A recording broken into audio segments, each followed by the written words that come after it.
Estimados alumnos, sean muy bienvenidos. Mi nombre es Karen Wexler, soy docente de la cátedra y en la clase de hoy abordaremos el tema del derecho y el Estado en Thomas Hobbes. En primer lugar, quería decirles que el material de estudio obligatorio para desarrollar este tema se encuentra en el tomo 1 del libro de Rodríguez Paniagua. Posteriormente, ustedes tendrán la posibilidad de tener una clase sincrónica por Zoom con la doctora Elina González, donde podrán evacuar todas las dudas que tengan con respecto al tema. Thomas Hobbes nació en Westport, Inglaterra, el 5 de abril de 1588. Fue un filósofo inglés considerado uno de los fundadores de la filosofía política moderna. Su obra más conocida es El Leviatán, del año 1651, donde sentó las bases de la teoría contractualista, de gran influencia en el desarrollo de la filosofía política occidental. Además del ámbito filosófico, trabajó en otros campos del conocimiento como la historia, la ética, la teología, la geometría o la física. Además de ser considerado el teórico por excelencia del absolutismo político, en su pensamiento aparecen conceptos que fueron fundamentales del liberalismo, tales como el derecho del individuo, la igualdad natural de las personas, el carácter convencional del Estado, que conllevará a la posterior distinción entre éste y sociedad civil, la legitimidad representativa y popular del poder político, al poder ser revocado, de no garantizar la protección de sus súbditos, etc. Su concepción del ser humano como igualmente dependiente de las leyes de la materia y el movimiento, materialismo, sigue gozando de gran influencia, así como la noción de la cooperación humana basada en el interés personal.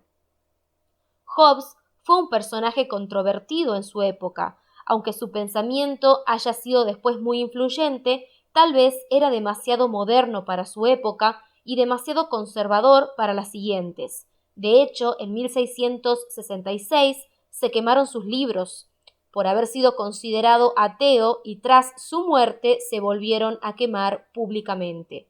Tuvo una vida que batallar sin tregua contra dos grandes enemigos, la Iglesia de Inglaterra y la Universidad de Oxford.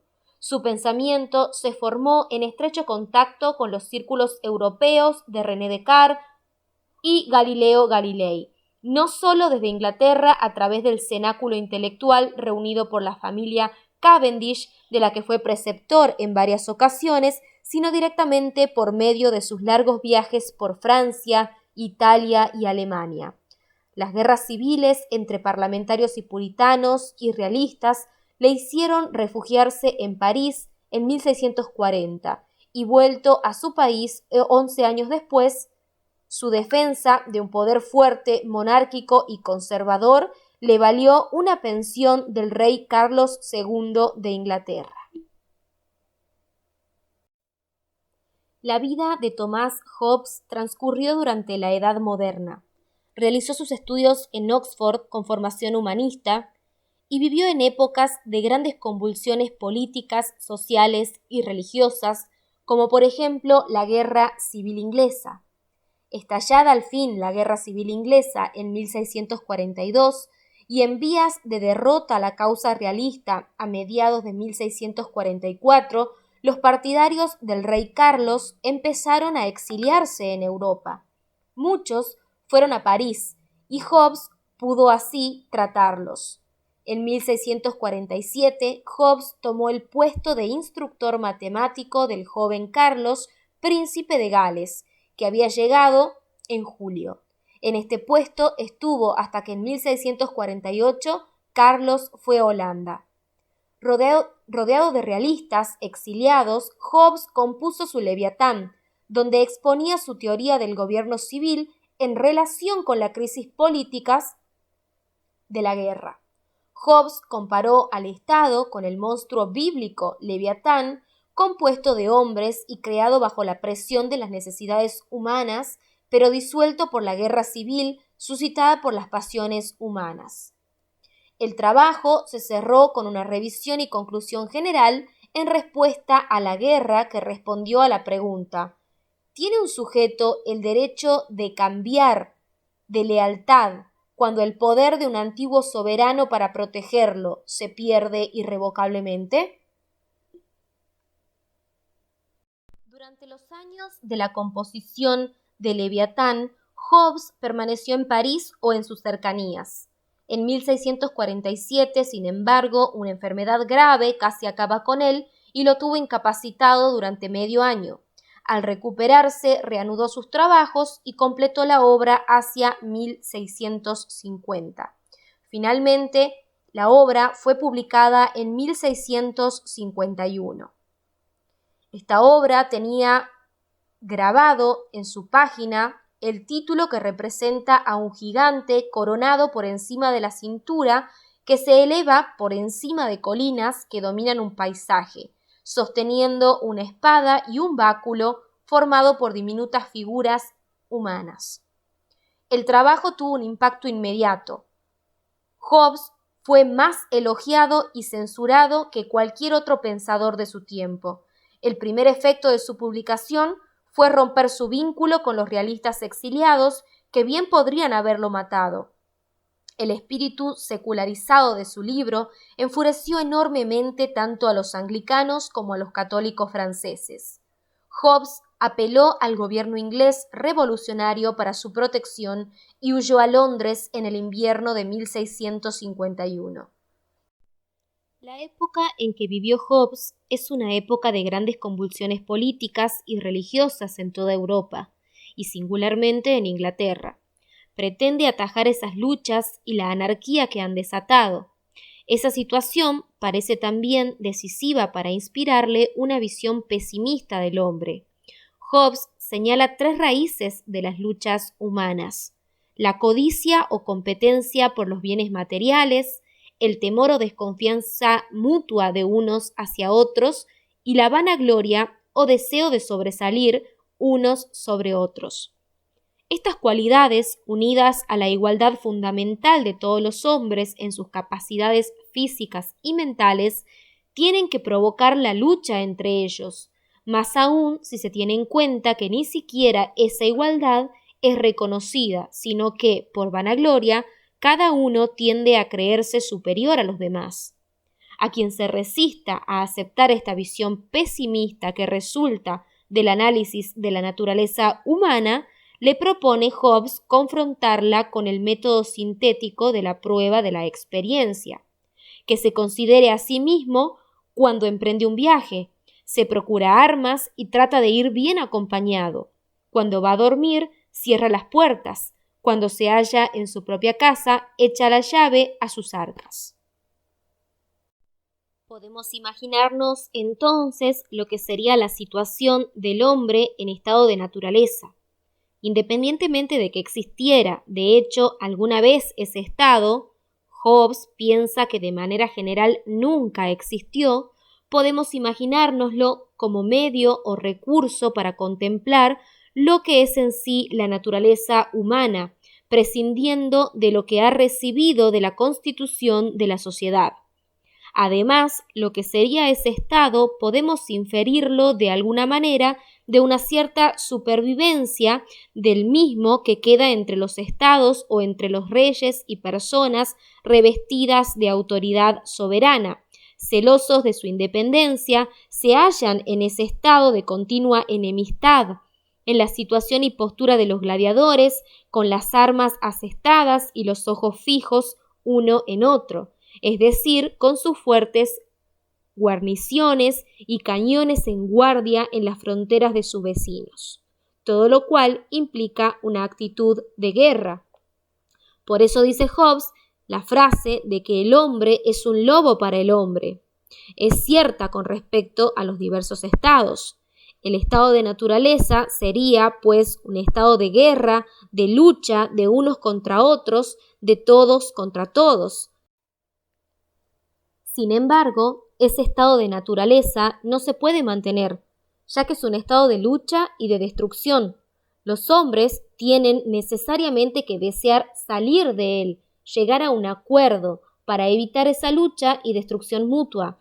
Las pasiones que impulsan a los hombres en este sentido son el temor a la muerte, unos a manos de otros, el deseo de las cosas que son necesarias para una vida confortable y la esperanza de obtenerlas con más tranquilidad y seguridad por medio del trabajo.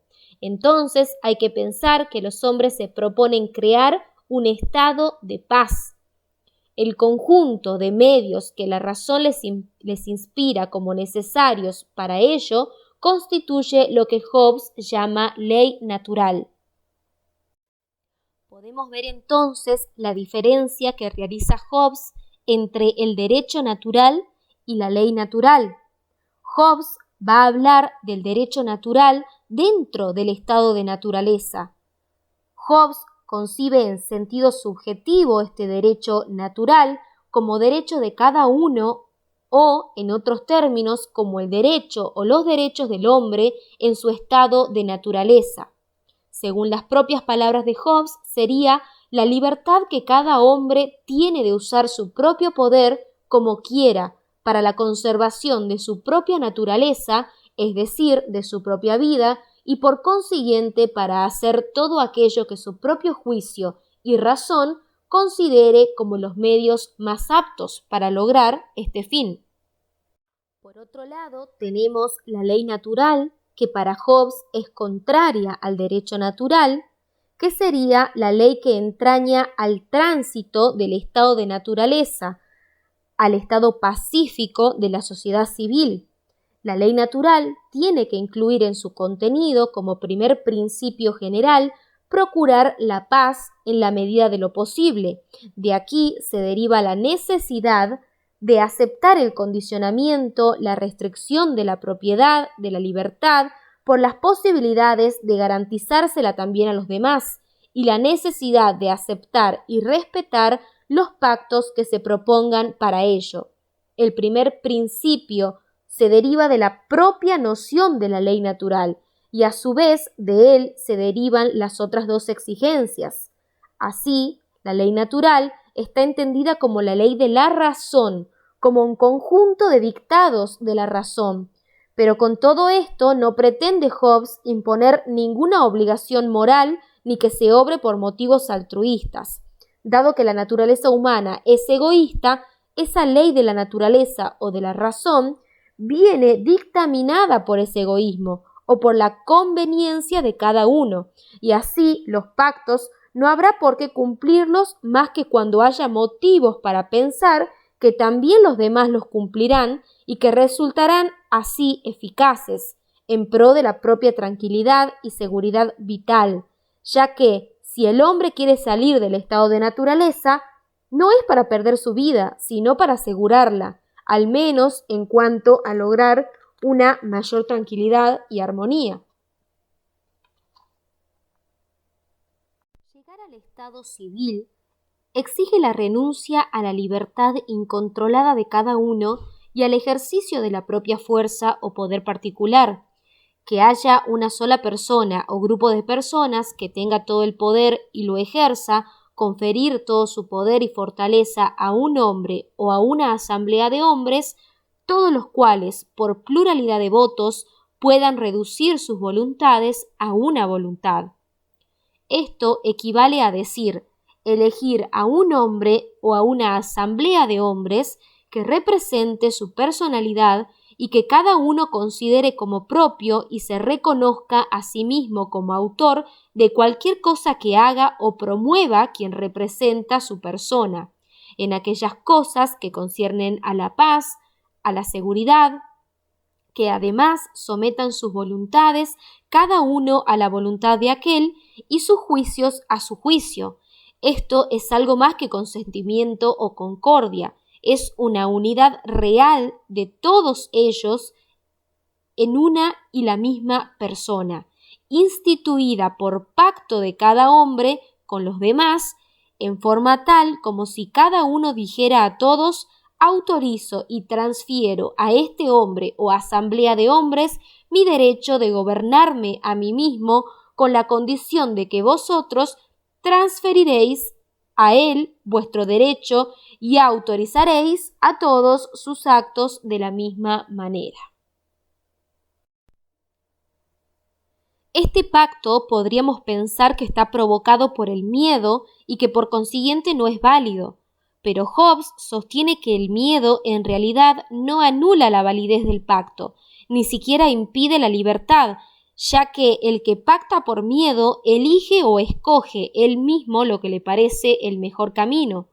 Una vez establecido el pacto que da origen a la constitución de la sociedad, con garantía de su cumplimiento, obliga, y en esto consiste en general la justicia, en que se respeten los pactos.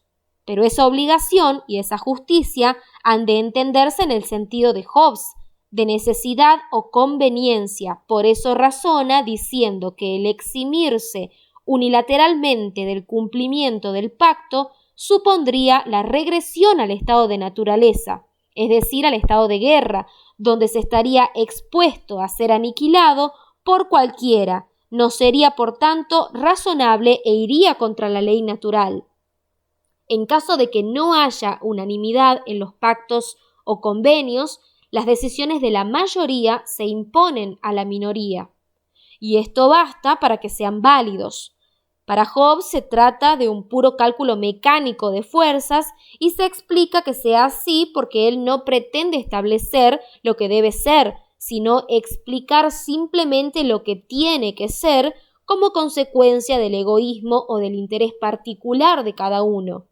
Así, se comprende también fácilmente que los medios por los que se constituye o alcanza el poder supremo o soberano pueden ser o bien la Constitución propiamente dicha, o sea, el pacto, o bien la fuerza que puede ser natural, ejercida sobre los más allegados, como la de los padres sobre los hijos y demás descendientes, o referida a actos de guerra y de conquista sobre otros grupos extraños. Todas estas doctrinas básicas tienen como consecuencia un absolutismo total. Dice Hobbes que el pacto es irrevocable. Nadie puede salir del pacto. La cesión de derechos y libertades es total, no puede ser revertida. Y también pone fin a la teoría del origen divino del poder de los reyes. Los hombres pactan voluntariamente, impulsados por su naturaleza egoísta y por el principio de autoconservación, creando la sociedad civil. Y se le entrega al Leviatán el poder absoluto. Los monarcas no deben ya su poder a Dios. Son los individuos, los ciudadanos, quienes al celebrar el contrato entre sí mismos, al pactar, han instituido la sociedad civil y entregado el poder al monarca para que los gobierne. El absolutismo de Hobbes se manifiesta en los siguientes puntos. El poder supremo es irrevocable. En efecto, aparte de que en general no se pueda quitar lo que previamente se ha entregado y de que, en caso contrario, no se lograría la paz, el que detenta ese poder supremo y absoluto representa toda la fuerza y las decisiones de los gobernados. Por consiguiente, estos no tienen medios para pedir o reclamar esa revocación. En realidad, sin la entrega o sumisión al soberano, Hobbes entiende que ni siquiera existe el pueblo como tal, como unidad o persona moral o sujeto de derechos. Mal puede entonces pedir o reclamar nada. En segundo lugar, el pacto lo han hecho los particulares, no el soberano. Por consiguiente, éste no puede quebrantarlo. En tercer lugar, el soberano tiene que tener poder para someter a los disidentes y no puede cometer injuria o injusticia contra ninguno de sus súbditos, ya que los representa a todos, aunque sí puede cometer iniquidad, es decir, obrar mal moralmente, pero esto último no tiene mucha relevancia para Hobbes, sobre todo en el ámbito del Estado y del derecho. En cuarto lugar, el soberano no puede ser ni castigado ni juzgado por sus súbditos, puesto que él los representa y es el único juez de todo lo que conviene para el Estado. El soberano ha de controlar también las opiniones, porque los actos de los hombres, dice Hobbes, proceden de sus opiniones, y el punto de vista que ha de prevalecer para juzgar la verdad de las doctrinas es que favorezcan o no la paz del Estado. Por tanto, también han de estar sometidas al control del poder supremo las ideas religiosas. La propiedad de los súbditos está sometida a las disposiciones del soberano. En efecto, en el estado de naturaleza no había propiedad privada, ya que todo estaba expuesto al saqueo. Todos se consideraban autorizados a apoderarse de cualquier cosa. La propiedad surge del estado civil, es competencia, pues, de su poder soberano. Y finalmente, es facultad fundamental del soberano establecer las leyes, lo que en Hobbes equivale a establecer el derecho, lo que en él equivale a su vez a establecer la justicia. Corresponden también al poder supremo o soberano otras facultades como la de ser intérprete y custodio de las leyes, tener el derecho de hacer la guerra y la paz, elegir a los funcionarios y recompensar o castigar a cualquier ciudadano. Todas estas atribuciones, sin embargo, tienen un límite. Estos límites diferencian decisivamente la postura de Hobbes de los totalitarismos de nuestros días. Esas facultades están establecidas para la protección de los súbditos, de los individuos, y por consiguiente, cuando el soberano ya no es capaz de proporcionársela, desaparecen también sus competencias. La obligación de los súbditos con respecto al soberano, dice Hobbes, se comprende que no ha de durar ni más ni menos que lo que dure el poder mediante el cual tiene capacidad para protegerlos. En efecto, el derecho que los hombres tienen por naturaleza a protegerse a sí mismos, cuando ninguno puede protegerlos, no puede ser renunciado por ningún pacto. La soberanía es el alma del Estado, y una vez que se separa del cuerpo, los miembros ya no reciben movimiento de ella. El fin de la obediencia es la protección, y cuando un hombre la ve, sea en su propia espada o en la de otro, por naturaleza sitúa allí su obediencia y su propósito de mantenerla. Y aunque la soberanía, en la intención de quienes la crean, sea inmortal, no solo está sujeta por su propia naturaleza a una muerte violenta a causa de una guerra con el extranjero, sino que, por la ignorancia y pasiones de los hombres, tiene en sí, desde el momento de su institución, muchas semillas de mortalidad natural por las discordias intestinas. Bueno, alumnos, hasta acá llegamos con el desarrollo de esta unidad. Les recuerdo que en el día de mañana ustedes tendrán una clase sincrónica por Zoom con la doctora Elina González para evacuar dudas. Para ello les solicito que hayan leído el material, que hayan terminado de ver esta clase asincrónica que los docentes tratamos de facilitarles para que ustedes puedan realizar una mejor lectura de la bibliografía oficial y puedan así entenderla, ir armando sus propios gráficos. Yo les recomiendo que ahora, cuando comenzamos con los autores contractualistas, ustedes vayan haciendo cuadros comparativos entre lo que es el estado de naturaleza para cada uno de ellos, entre lo que es el pacto para cada uno de ellos y entre lo que es la sociedad civil para cada uno de estos autores que vamos a ir viendo que tratan el tema del contractualismo para explicar el origen de la sociedad civil. De todas formas, les deseo que tengan un exitoso primer parcial y espero verlos para el dictado de la segunda parte de esta materia. Saludos.